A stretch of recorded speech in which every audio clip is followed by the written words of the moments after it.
Well, good morning. I'm Daniel Dalp, and this is For Your Sunday Morning Drive, the short podcast with the goal of providing some motivation, some drive, and encouragement on your way to worship and helping you recenter your mind on those spiritual things on a hectic Sunday morning. We are brought to you by the Ministry League network of podcasts. Ministry League offers many great shows and wonderful podcasts that are designed to encourage the church. All of their resources can be found at ministryleague.com. They are all free, and they can also be found on their app. As always, thank you for tuning in this morning or whenever you listen. And if you do have a moment, go ahead and leave us a rating and review wherever you listen and share us with a friend. That's the best way to help us grow. Let's go ahead and get the show on the road this morning. This is episode 68, The Only One Left. Let's go to church.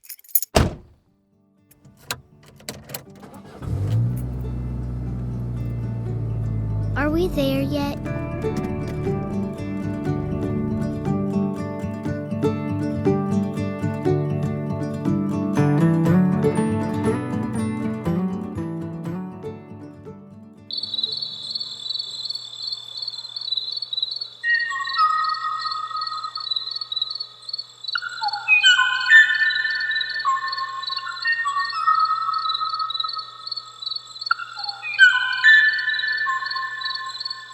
The call that you're hearing is that of the Hawaiian Kauai-o'u. And if it strikes you as a melancholy sound, I would have to agree with you. You see, that recording was the last known male of the species, recorded on the Isle of Kauai in 1987, and it hasn't been heard since. It's a sad and haunting relic of an extinct species that was driven to its demise by the introduction of non-native predators and habitat loss. And it was the last one. And now it's just gone. But the reason I bring this up is because sometimes it seems as if we think that God's people are just as endangered as that Hawaiian bird, that we are an endangered species. For whatever reason, sometimes we think that Christians and Christianity is on the brink of extinction, or maybe on a personal level, that we are the only ones left. Now, first of all, let's highlight the lack of faith in that line of thinking, and maybe even the arrogance. But of course, I don't want to discount how dark the world around us is, and how sometimes the devil likes to trick us into thinking that he's won. And it reminds me of Elijah, and the way that he felt even at his great victory over the prophets of Baal. It seems that the threats of Queen Jezebel threw him into such a great, deep despair that he thought the same thing. He says in 1 Kings 19:10, "I have been very zealous for the Lord, the God of hosts, for the sons of Israel have forsaken your covenant, torn down your altars, and killed your prophets with the sword. And I alone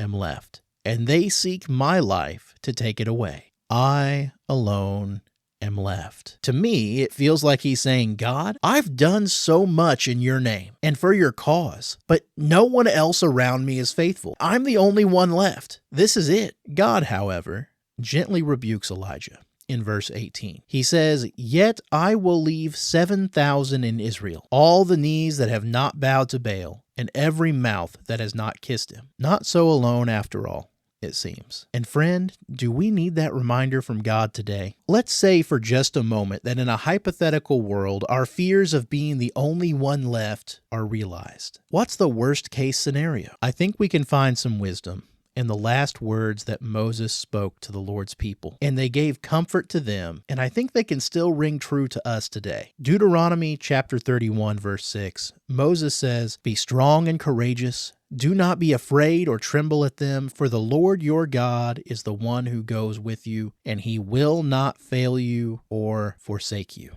We serve that same God, and he still loves his people just as much. But what does this mean for us practically? Well, maybe we don't just blast our swan song out into the ether like the Kauai-o'u and just hope that others hear it. Perhaps we are more purposeful than that, more strategic. Maybe we're more attention-oriented to build up those relationships to bring others to Christ. Maybe we don't let fear have a place in the presence of our God. Maybe we trust in God a little more and take a look around us at all the good, faithful Christians that we are surrounded by. And instead of discounting them, we talk to them, we encourage them, we grow close to them. Because friends, while we need to take the work of the church seriously, this arrogant attitude of fear and this alarmist thinking when it comes to the God that we serve and the church that Jesus died for, that kind of thinking, well, it's for the birds.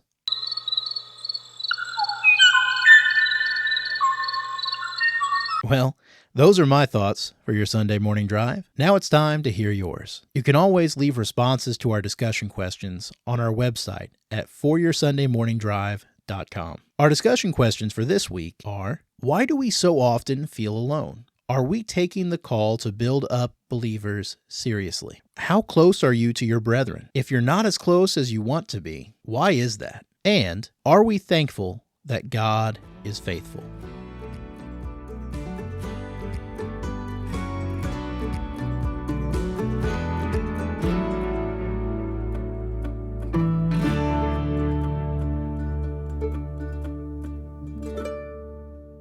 We're here.